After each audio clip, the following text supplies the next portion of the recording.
Monsieur Canet, vous souhaitez intervenir sur cette délibération? Si, monsieur le maire. Vous l'avez dit, madame Weyer, cette association fait un travail formidable, comme la plupart des associations caritatives qui œuvrent au développement de cette partie de l'Afrique extrêmement touchée par le réchauffement climatique, le Sahel. Elle contribue à résorber l'écart entre le nord et le sud et à réduire aussi les pressions migratoires que nous connaissons et qui se soldent bien souvent par de nombreuses tragédies.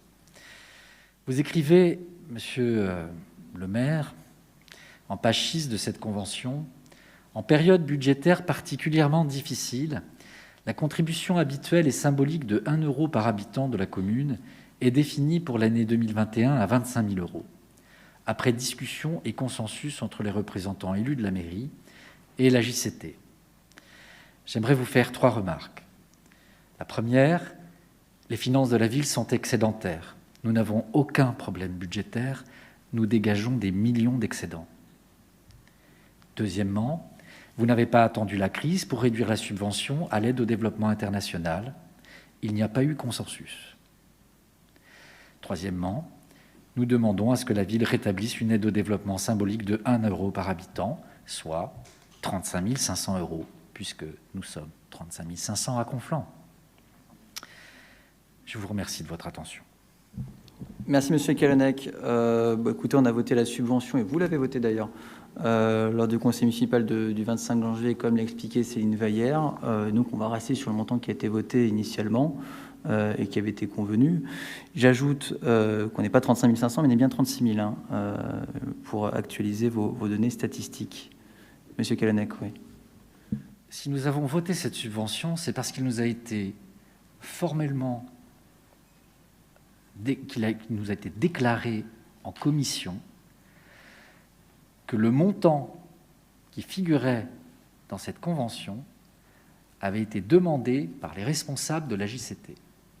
Ces responsables, depuis cette commission, nous les avons rencontrés, comme d'autres responsables d'associations.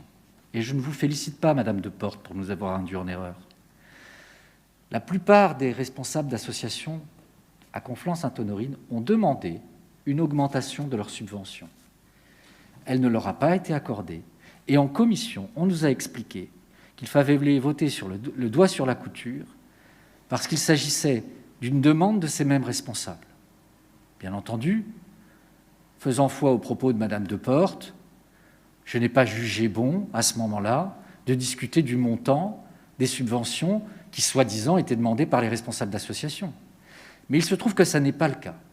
Et vous savez très bien qu'à JCT vous a réclamé, genou à terre, de rétablir la subvention de 35 000 € dont il disposait auparavant et que vous aviez réduit lors de votre premier mandat, monsieur le maire. Et c'est parce que nous avons été floués que je me permets aujourd'hui de revenir sur mon vote. Je vous remercie. Oui, merci, monsieur Callennec. Alors moi, je n'étais pas présent dans votre commission, en l'occurrence. Sur le monde associatif, globalement, on a choisi de maintenir le niveau des subventions tel qu'il était l'année dernière, sauf projet, comme on l'avait voté, subvention exceptionnelle. Je crois qu'on avait 3 subventions exceptionnelles qu'on a votées lors du conseil municipal du 25 janvier dernier. Et je précise d'ailleurs, c'est important de le dire, que c'est assez exceptionnel qu'en période de crise sanitaire, la ville ait maintenu son effort. Mes échanges avec les maires des alentours aujourd'hui, c'est est-ce que tu as baissé tes subventions? Parce qu'avec la crise sanitaire, nous, on a baissé. Donc nous, on a choisi à Conflans de les maintenir malgré la crise sanitaire, malgré la réduction, il faut bien le dire et l'assumer, de l'activité du monde associatif. Et je trouve que c'est déjà un bel effort. Demander d'augmenter, non, effectivement, c'est pas prévu. Et on l'assume.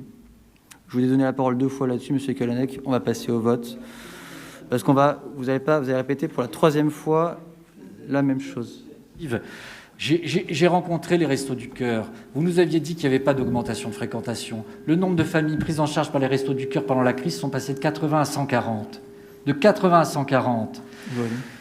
Et vous nous dites que les communes des environs ont baissé les subventions aux associations caritatives, mais c'est faux. Vous ne faites pas dans le social. C'est votre politique, dont acte, mais n'allez pas nous raconter des bêtises.